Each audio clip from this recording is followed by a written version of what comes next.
l'escalier, c'est bloc 21. J'habite un très chouette appartement.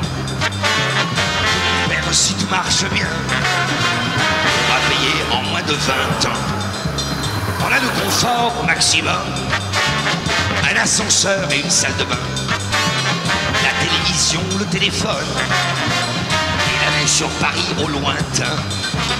Le dimanche, ma mère fait du rangement pendant que mon père à la télé regarde les sports religieusement.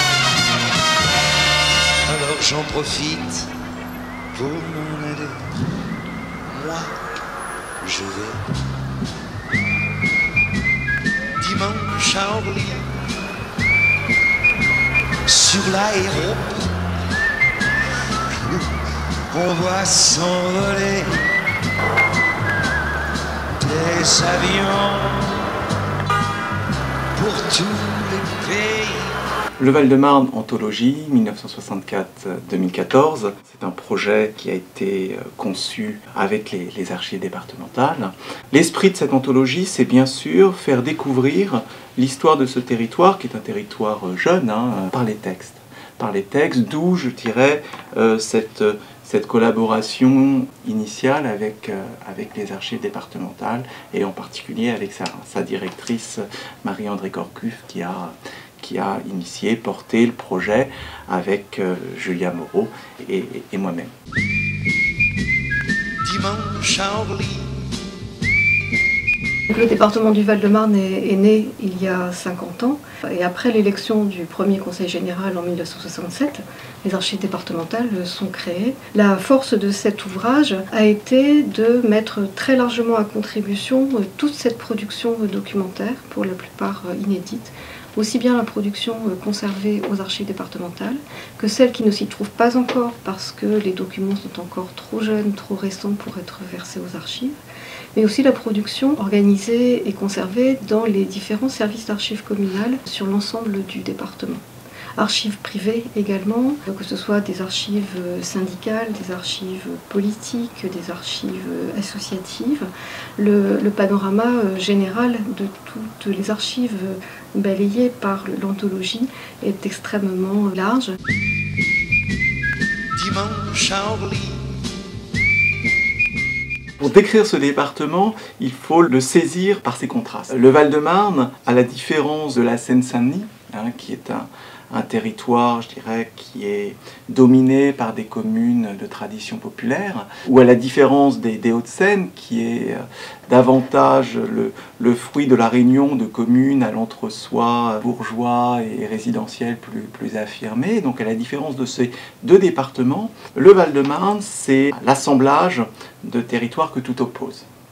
À la fois un morceau de banlieue rouge, donc de tradition, toute une sociabilité liée à l'histoire ouvrière et industrielle de l'agglomération parisienne.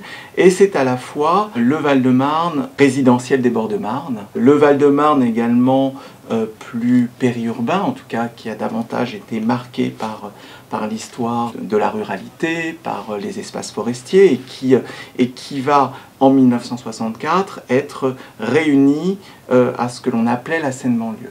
La Seine-Banlieue qui formait, avec la capitale, le département de la Seine. Donc 1964, c'est justement cette création départementale, c'est finalement une construction politique. Le découpage du Val-de-Marne est certainement le plus singulier des découpages des départements franciliens. Et finalement, ce découpage, il révèle donc les contrastes saisissants qui caractérisent cet espace départemental. Le 94, il réunit vraiment des communes qui sont souvent voisines, mais dont la morphologie urbaine, dont l'histoire du peuplement s'oppose depuis les origines, à l'image des villes qui sont souvent limitrophes, et néanmoins très, très dissemblables, si l'on pense par exemple à Vincennes et Fontenay-sous-Bois, si l'on pense à Nogent-sur-Marne et Champigny, si l'on pense à Saint-Maur-des-Fossés et à Bonneuil-sur-Marne, si l'on pense à Ablon ou Villeneuve-le-Roi. Donc des communes à la fois affiliées à la tradition ouvrière de l'agglomération parisienne et d'autres qui sont au contraire davantage des représentants d'une tradition plus résidentielle et bourgeoise comme on a pu l'évoquer. Et donc ce Val-de-Marne, il n'a pas en effet le degré d'homogénéité sociale de la Seine-Saint-Denis ou des Hauts-de-Seine dès l'origine. Donc je dirais que le Val-de-Marne, c'est à la fois le Val-de-Marne des pavillons, et des villages dans la ville, pour reprendre une expression chère à Saint-Maur-des-Fossés. C'est le Val-de-Marne aussi des grands ensembles et de l'histoire du logement social. C'est aussi et surtout le Val-de-Marne des immigrés. Le Val-de-Marne des immigrés, immigrés provinciaux, étrangers, que l'on retrouve aussi bien avec, je dirais, une figure val-de-marnaise, si l'on pense à Cavana, par exemple, qui incarne cette Ritaline-Augentaise, qui a aussi marqué l'histoire de ces communes à l'entre-soi bourgeois plus prononcé. Et c'est aussi, toujours lorsqu'on pense immigration et Val-de-Marne, l'histoire de l'Arménie à Alfortville, l'histoire des bidonvilles à Champigny, l'un des plus importants bidonvilles de la région parisienne, à majorité portugaise, l'histoire également des foyers des travailleurs africains, l'histoire des rapatriés, l'histoire aussi des communautés juives, musulmanes, protestantes, catholiques, qui finalement composent ce puzzle, en quelque sorte, val-de-marnais. Mais si on devait vraiment retenir deux contrastes, deux distinctions majeures, on pourrait dire en quelque sorte qu'il y a un Val-de-Marne d'essence provinciale, versaillaise, on pourrait même dire, pour reprendre une expression du maire d'Ablon, maire d'Ablon qui n'est pas n'importe qui, puisque c'est Alain Poher. Et bien sûr, on a un deuxième Val-de-Marne qui, lui, est beaucoup plus intégré, qu'on pourrait qualifier de Val-de-Marne parisien, et qui est, depuis au moins le 19e siècle, lié à toutes les dynamiques d'intégration métropolitaine qui ont caractérisé l'histoire politique du Grand Paris depuis, je dirais, la création des départements, donc depuis la Révolution française et 1790. Une nuit, on apprend que la banque italienne, la banque Agnelli, voulait construire 1000 logements dans les Bois-Lagrange et tout couper. En laissant quelques arbres, évidemment, pour permettre à ce bel ensemble immobilier d'être mis en valeur.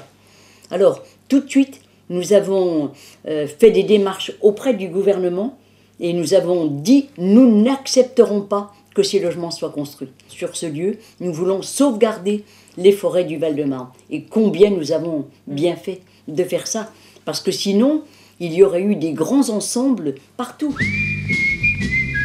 Dimanche à Orly. À la création du département, on avait un certain nombre d'espaces verts qui ont été hérités du département de la Seine et du département de la Seine-et-Oise, mais qui étaient assez faibles finalement en termes de superficie. Là-dessus, il y a eu un consensus politique qui a été porté au départ par Roland Ningesser, donc le représentant gaulliste dans le département, mais aussi par Gaston Viens, qui était le premier président du Conseil général du Val-de-Marne. Donc ça a consisté en quoi cette politique? Ça a consisté à essayer de faire en sorte d'ouvrir le plus possible d'espaces verts au public, développer le plus possible de parcs départementaux en milieu davantage urbain. Donc c'est Michel Germain qui prend la succession de Roland Ningesser. Là, il n'a pas du tout été question de revenir sur cette politique départementale des espaces verts. On essaye de créer des espaces verts plutôt en milieu urbain. Autre forme de compromis sur toujours ces aspects environnementaux, les pistes cyclables. Donc les pistes cyclables, à la base, c'était une volonté au début des années 70 de l'État, de remettre les pistes cyclables alors qu'on était en plein moment de l'expansion de l'automobile, de remettre en place un réseau de pistes cyclables sur les départements de la petite couronne. En 1974, ça aboutit à un vœu du groupe communiste à l'Assemblée départementale, porté par Madame Hélène Luc. Donc il y a un compromis sur ces questions, et ça aboutit, pareil, en 1977, un schéma départemental des pistes cyclables de 120 km d'itinéraire. Et là, pareil, compromis, il n'y a pas d'opposition gaulliste, il n'y a pas d'opposition de la part de Roland Ningesser et de ses collègues, bien au contraire, ils acceptent volontiers ce schéma départemental des pistes cyclables parce que ça permet aussi d'embellir les bords de Marne. Le seul point de désaccord, c'est plutôt sur les finalités du réseau. Est-ce qu'on part sur un espace plutôt de loisirs et de détente, ou est-ce qu'on fait aussi du vélo et des pistes cyclables un enjeu de mobilité pour pouvoir aller au travail. Mais sinon, on reste quand même sur des enjeux où on a une forme de compromis assez intéressante, qui est aussi portée par la voix du premier préfet du département du Val-de-Marne, monsieur Lucien Lanier, qui en 1974 devient également préfet de la région Île-de-France, continue par cette voie-là à impulser également des actions importantes liées à l'environnement et au cadre de vie sur ces départements de la région parisienne. dimanche à Orly. Le Val-de-Marne n'a jamais été un territoire d'hégémonie d'un seul parti. Le Val-de-Marne, c'est à la fois le Val-de-Marne bien connu de la banlieue rouge, avec sa capitale, Ivry, et avec, je dirais, ces deux figures tutélaires de ce Val-de-Marne rouge, à savoir bien sûr Maurice Thorez, qui a été député d'Ivry et secrétaire général du Parti communiste de 1930 à sa mort en 1964. Et c'est aussi Georges Marchais. Georges Marchais, également député du Val-de-Marne et également secrétaire général du Parti communiste. Et ce sont enfin les trois présidents communistes de ce département. Je pense bien sûr à Gaston Viens, qui a eu une longévité exceptionnelle à la tête d'une commune, Orly, dont il est le maire de 1959 au début des années 2000, et qui a été le premier président du Conseil général du Val-de-Marne, élu en 1967. Il le dit très bien, presque à la surprise générale. Le Parti communiste ne s'attendait pas à diriger ce département du Val-de-Marne qui avait été découpé pour en fait échapper à l'emprise communiste. Donc Gaston Viens, grande figure du communisme municipal qui devient un communisme départemental. Michel Germain aussi et surtout, qui a été donc d'abord dès 1967 président du groupe communiste et qui ensuite va diriger ce département de 1976 à 2001. Et enfin Christian Favier, le président actuel, qui est aussi l'héritier de cette histoire de la banlieue rouge. Donc là, je viens d'évoquer le Val-de-Marne de la banlieue rouge. Vous avez trois autres Val-de-Marne. Le Val-de-Marne de la banlieue bleue, la banlieue gaulienne, si je puis dire, qui est incarnée au moins par trois figures. Roland Ningesser, dont on a pu déjà évoquer l'existence, ce maire de Nogent, et surtout ce président du Conseil général de 1970 à 1976, et deux autres figures importantes, Michel Giraud qui a été maire du Perreux et surtout président du district puis de la région d'Île-de-France pendant une vingtaine d'années, et le troisième homme, c'est, si je puis dire, c'est Robert-André Vivien, qui est lui aussi donc un élu enraciné sur les bords de Marne et qui incarne donc ce gaullisme d'opposition au communisme municipal, mais je dirais une opposition de la main tendue, où comme a pu le dire Julia, ce qui caractérise ces différentes banlieues, c'est aussi le sens de l'entente cordiale, le sens du compromis, que l'on dit né de l'expérience de la résistance, mais qui vient aussi de l'expérience de l'administration des territoires.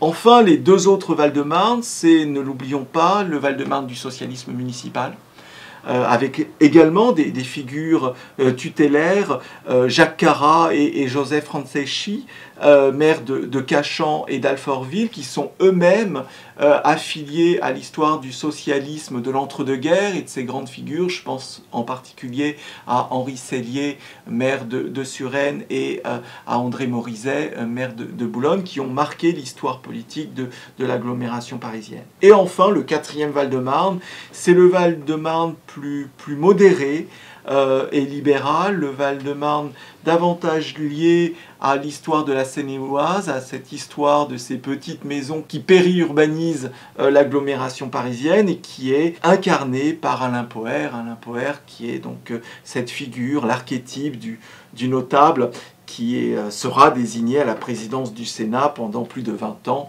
qui a aussi marqué l'histoire politique de ce département. Dimanche à Orly. Le poids des origines, c'est bien sûr la loi du 10 juillet 1964. En 1964, l'ambition, si je puis dire, de Paul Delouvrier, c'est d'imposer le district de la région de Paris, qui a été créé en 1961, d'imposer le district comme l'institution phare des politiques régionales dans ce territoire capital. Sauf que, bien évidemment, sur un territoire aussi restreint, il ne pouvait pas y avoir deux institutions majeures, à savoir le département de la Seine, avec son conseil général, avec surtout sa préfecture de la Seine, et une entité régionale qui cherche à exister, qui cherche à s'imposer, et qui est, comme je le disais, incarnée par Paul Delouvrier.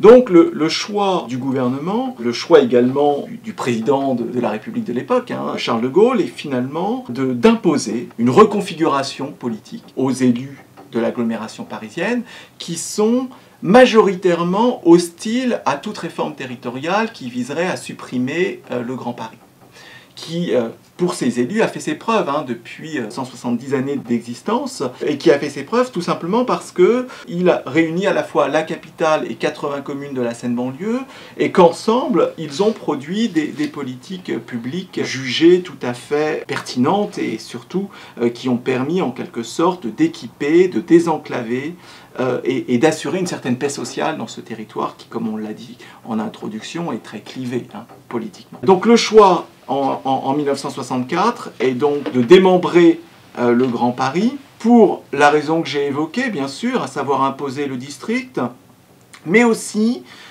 pour rétablir une solidarité à l'échelle régionale, et en particulier une solidarité à l'égard du territoire qui a été le plus délaissé dans l'histoire urbaine et sociale et politique du 19e et 20e siècle, à savoir la Seine-et-Oise.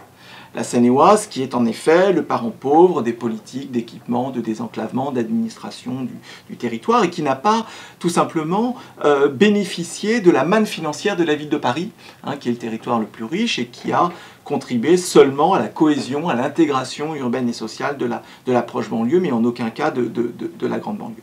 Donc 1964, c'est à la fois une réforme administrative pour imposer l'échelon régional, une réforme administrative dite de solidarité pour mieux intégrer la grande banlieue aux dynamiques régionales, et c'est enfin aussi, disons-le, un acte politique, puisqu'il s'agit aussi de cantonner l'influence du Parti communiste à un seul territoire, la Seine-Saint-Denis, et d'éviter que le Parti communiste, à la faveur d'une alliance avec le Parti socialiste de l'époque, la SFIO, ne reprenne les rênes du Grand Paris, donc du département de la Seine, qui est le département le plus riche et celui finalement qu'il convient de démembrer pour éviter finalement de voir émerger un contre-pouvoir trop important dans cette 5e République. Aujourd'hui, donc en 2014, finalement, l'interrogation c'est: est-il raisonnable de maintenir cette construction politique qui a en quelque sorte gommé l'existence d'un pouvoir d'agglomération en 1964, qui était tout simplement celui du département de la Seine, alors que ce même pouvoir gaullien reconnaissait ce pouvoir d'agglomération aux villes de province, avec la création des communautés urbaines en 1966. La question aujourd'hui, c'est quel est l'héritage ? Quel est l'héritage du Val-de-Marne? Quelle est sa légitimité? Quelle est finalement quelles sont ces politiques qui ont contribué à asseoir en quelque sorte son assise politique dans ce concert des institutions locales de la région parisienne. Donc je pense qu'il est important de revenir sur ce qu'a été cette histoire des politiques publiques qui ont créé du lien entre communes et départements, et qui ont surtout promu un service public départemental ambitieux que connaît bien Julia. Dimanche à Orly. L'argument officiel, comme l'a dit Emmanuel, en 1964, c'était de répondre au sous-équipement, à la sous-administration des territoires de banlieue. Pour la sous-administration, le choix qui a été fait, c'était de mettre en place des sous-préfectures. Donc la préfecture du Val-de-Marne a été choisie à Créteil, et deux sous-préfectures ont vu le jour. Donc la première à Nogent-sur-Marne, ville d'élection de Roland Ningesser, et la deuxième à La Île-et-Rose. Pour répondre au sous-équipement de la banlieue, qui était beaucoup plus important sur les communes de Seine-et-Oise, un certain nombre de politiques publiques ont été impulsées dès 1967 avec la volonté donc de résoudre ce déséquilibre. Est-ce que ça a été complètement résolu? Il y a un certain nombre d'équipements en tout cas qui permettent de penser que oui, et d'autres qui permettent aussi de marquer quand même la continuité d'une ligne de fracture qui existe entre les communes de la Seine et de la Seine-et-Oise.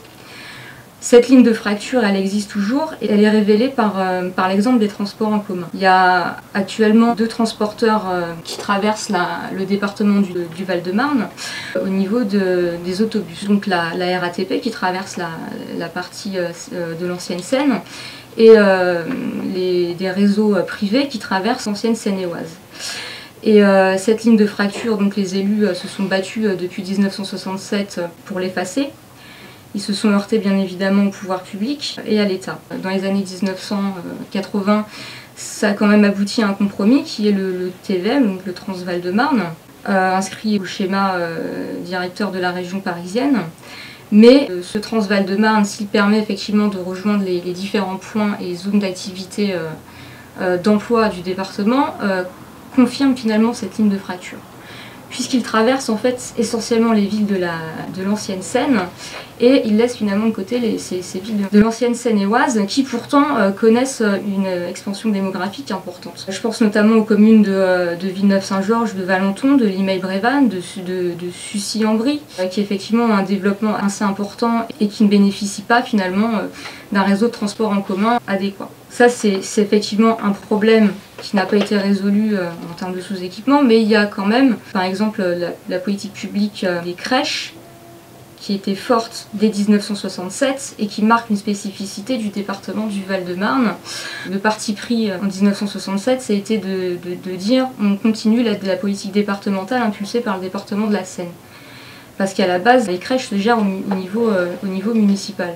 Donc là, le choix, c'était de reprendre, de continuer la gestion départementale des crèches et d'en construire de nouvelles.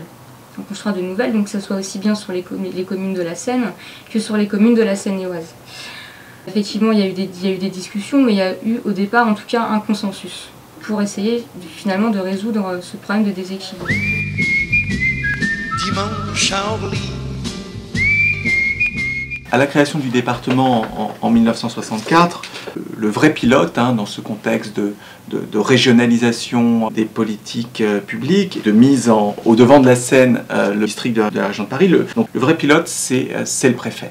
C'est le préfet, donc en l'occurrence le préfet du Val-de-Marne, d'abord délégué puis préfet de plein droit, en la personne de Paul Camus et des préfets qui lui succéderont et qui vraiment incarnent l'exécutif départemental. On a certes des élections, les premières ont lieu en octobre 1967, mais les élus sont sous une relative dépendance, malgré le régime de la délibération et du compromis et de la négociation qui prévaut depuis au moins la Troisième République. Le vrai chef de cette entité départementale, c'est le préfet. Dimanche à Orly. En 1965, le schéma directeur de la région parisienne, qui a été défini par Paul Delouvrier et son équipe, redéfinit finalement des centralités dans les territoires de banlieue et donc dans ce nouveau département du Val-de-Marne. Dans le département du Val-de-Marne, il définit 3 nouvelles centralités, une sur l'axe Orly-Rungis, une autre sur Créteil, et enfin une 3e sur l'axe de Marne-la-Vallée et les communes finalement de Nogent-sur-Marne, Champigny-sur-Marne et Fontenay-sous-Bois. Ces centralités en fait, elles faisaient défaut, enfin en tout cas c'est l'argument officiel qu'avance le district de la région parisienne, c'est ce manque d'équipement et d'administration. On définit une nouvelle centralité, des pôles de restructuration. Donc ces 3 pôles de restructuration sont définis dans le Val-de-Marne. Un pôle économique, un pôle davantage de loisirs et culturels sur la partie des bords de Marne avec Nogent-sur-Marne, Champigny-sur-Marne, et un pôle plutôt administratif avec la nouvelle préfecture de Créteil. Le pilote de ces grandes politiques de mise en administration, de mise en équipement du territoire val-de-marnais, c'est l'État. C'est l'État, donc à partir d'un schéma directeur et bien sûr sous l'autorité du corps préfectoral, des ingénieurs des ponts et dans une moindre mesure d'élus locaux qui restent durant cette première période, jusqu'aux grandes lois de décentralisation, plus des témoins que des acteurs de premier rang dans ces politiques d'équipement. Ce qui va bien sûr changer à partir des lois de décentralisation. Donc bien sûr, tous ces équipements, ces grands équipements dont on vient d'évoquer l'existence, reflètent bien le Val-de-Marne qui change. Le Val-de-Marne qui change bien sûr, on l'a dit, sous l'effet des politiques d'équipement, autour de ces grandes et nouvelles cathédrales que sont par exemple l'aéroport, que sont par exemple le mine de Rungis, mais que sont aussi ces grandes opérations urbaines, que l'on ne retrouve pas uniquement dans le Val-de-Marne, mais dont le Val-de-Marne est l'un des épicentres, si l'on pense aux ZUP, 3 grandes ZUP dans le Val-de-Marne, celle de Créteil, celle de Fontenay et Vitry, qui montrent bien finalement la volonté de l'État de contribuer à la densification et à l'orientation du peuplement de cette région. Et c'est aussi dans ce Val-de-Marne qui change le goût pour le pavillonnaire, qui va être à l'origine finalement d'une extension constante de l'agglomération dans des parties qui étaient jusqu'ici encore préservées. Donc, je dirais le Val-de-Marne qui change, c'est cette histoire de ces infrastructures, c'est cette histoire de l'urbanisation. Si on devait retenir qu'un chiffre, on pourrait dire qu'entre la fin des années 60 et 2010, on a construit à peu près 200 000 logements supplémentaires. Comparé au nombre d'habitants supplémentaires, on est sur le même seuil. On a à peu près, entre 1968 et 2010, 200 000 habitants supplémentaires et autant de logements supplémentaires. Donc ça montre bien finalement la dynamique d'urbanisation, qui est une dynamique, mais qui est aussi à l'origine d'une dégradation de l'environnement. C'est essentiel de le souligner, et l'anthologie veille aussi à rappeler cette dimension.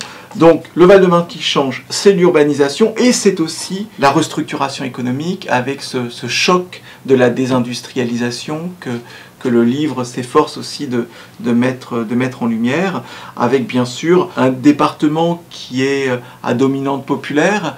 On a encore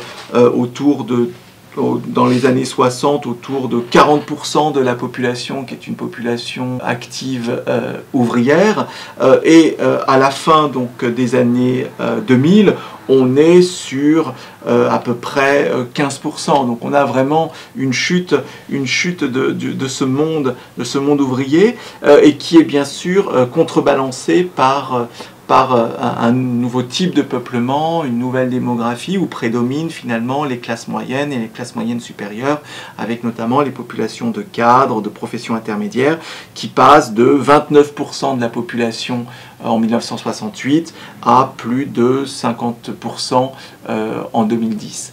Donc vraiment une transformation profonde de la morphologie sociale de ce territoire, liée à la désindustrialisation, à cette transition des friches industrielles, et bien sûr à la tertiarisation qui reconfigure le paysage économique, y compris donc des communes qui étaient jusqu'ici des communes ouvrières et industrielles. Donc vraiment la désindustrialisation, c'est le second choc après l'urbanisation qu'a traversé ce territoire au cours des 50 dernières années. Dimanche à Orly. La décentralisation permet d'asseoir les prérogatives du département et de conforter un certain nombre de politiques publiques qui ont déjà été impulsées dans les années 70, mais qui prennent une nouvelle envergure. Je pense notamment à tout ce qui est action culturelle. Dès la création du département, il y a eu une volonté de mettre en avant la culture. Et la décentralisation a permis vraiment d'aboutir à la création d'un fonds départemental d'art contemporain, et de fil en aiguille à la création du musée départemental d'art contemporain, donc le MACVAL, situé à Vitry-sur-Seine. Également en 1982, c'est la naissance du premier service culturel départemental. Autre compétence que permet la décentralisation, c'est la gestion des collèges. Le département du Val-de-Marne hérite donc en 1982 d'un certain nombre de collèges dans un état assez inquiétant quand même. Donc la volonté politique a été de reconstruire un certain nombre de collèges qui étaient des collèges paillerons, et de mettre aussi la culture au cœur de ces collèges, avec notamment la dotation d'œuvres d'art à l'intérieur de ces collèges. C'est vrai que la culture en Val-de-Marne a énormément de particularités en fait. Il y a un héritage de longue date qu'on peut tracer sur tout le XXe siècle avec les traditions de fêtes liées aux saisons, mais plutôt liées au monde rural, agricole qui disparaît. Et le relais est pris dans la deuxième partie du XXe siècle et puis encore aujourd'hui par le grand nombre de festivals qui émaillent le déroulement de l'année en fait. Si on prend pour exemple le Festival de la chanson devenu Festival de Marne, la Biennale de danse du Val-de-Marne, la Biennale internationale de poésie, le son d'hiver, le Festival de l'eau, la diversité des occasions de fêtes et de célébrations collectives sont très très importantes. Donc le support de toutes ces manifestations, ce sont des associations et par chance, beaucoup de ces associations ont déposé ou donné aux archives une partie de leurs fonds, ce qui permet aujourd'hui, ce qui va permettre aussi demain, d'approfondir la connaissance sur ce maillage culturel assez extraordinaire. Dimanche à Orly. Si certains ne se reconnaissent pas dans le livre, c'est peut-être aussi parce qu'ils n'ont pas pris soin ou leurs prédécesseurs n'ont pas pris soin de déposer ou de verser leurs archives. Donc quand on n'a pas d'archives, qu'il n'y a pas d'archives, il n'y a pas d'histoire. L'anthologie, en tant que reflet aussi des fonds d'archives qui ont permis son élaboration, donne à voir la diversité des archives et donc la diversité de l'action, de l'activité humaine sur ce territoire. Donc c'est vraiment l'humain qui est présent à travers toutes ces notices de l'anthologie. C'est pour ça qu'on a tenu à ce qu'il y ait une notice Cavana, qu'il y ait une notice Yvette Horner, qu'il y ait une notice également Douaneau, qui est un enfant de Gentilly, qu'il y ait des notices également plus politiques et sociales, autour des sans-papiers, autour de l'affaire de Vitry, autour de la marche des beurs également et de sa résonance aujourd'hui, autour également, surtout je dirais même de la désindustrialisation et des mouvements sociaux qui se sont cristallisés dans les années 70-80 autour de cette volonté des syndicats, de cette volonté des villes de préserver un capital industriel sur leur territoire, qui va bien sûr se révéler comme un échec et qui va profondément marquer l'imaginaire collectif aussi. Donc voilà, on a vraiment cherché au travers de ces différents fonds d'archives de montrer toute cette diversité sociologique qui a travaillé ce territoire. C'était pour nous vraiment essentiel de pouvoir le faire avec la collaboration des archivistes. Il y a aussi une responsabilité civique, je dirais presque, de la part des producteurs et des détenteurs d'archives pour avoir le souci de les préserver pour l'avenir, pour écrire l'histoire de demain. Et l'enjeu était vraiment de faire de ce travail un travail, je dirais, d'histoire départementale, mais qui ne soit pas un travail qui se traduise sous les traits d'une hagiographie départementale, qui lisse la réalité, pour le dire autrement, et qui produise un discours lénifiant qui finit par gommer toutes les tensions qui sont à l'origine de la création de ce département et puis qui ont également nourri l'histoire de ce territoire. Et pour nous, je dirais, se placer sous les auspices, entre guillemets, des archives départementales, c'était aussi une garantie en quelque sorte d'indépendance. Et surtout, la garantie que cet ouvrage reste un livre d'histoire et qu'il ne soit en aucun cas aussi, je dirais, un objet de communication comme toutes les institutions aiment s'en saisir.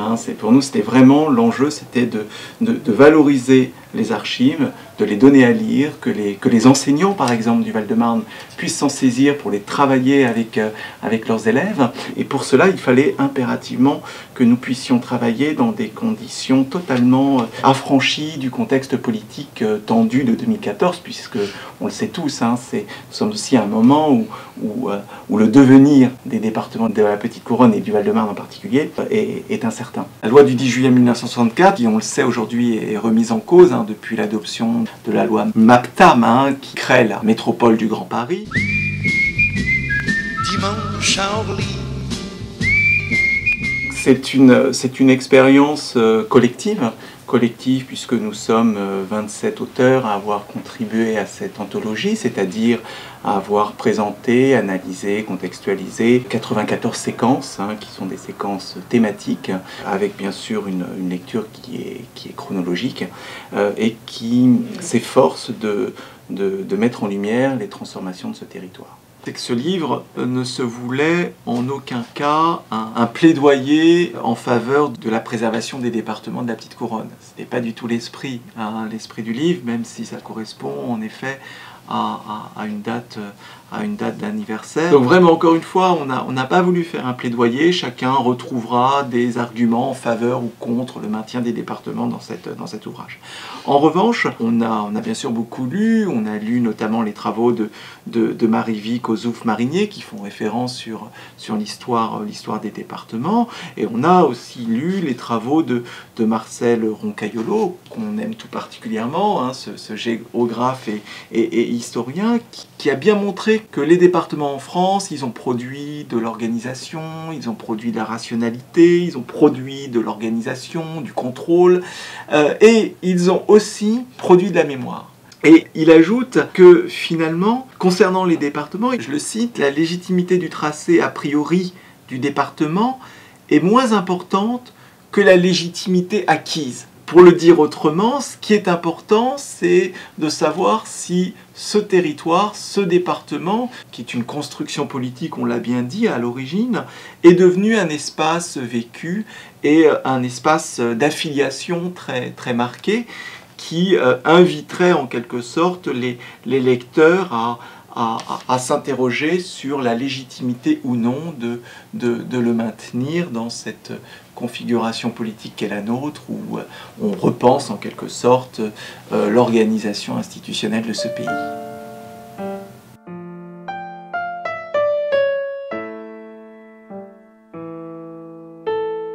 La première journée du Conseil général. Alors ça, c'est mémorable aussi. Vous allez me dire, il y en a des choses mémorables, mais c'est vrai.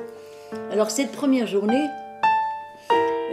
c'était difficile et nouveau pour nous tous, parce qu'on était tous des nouveaux conseillers généraux.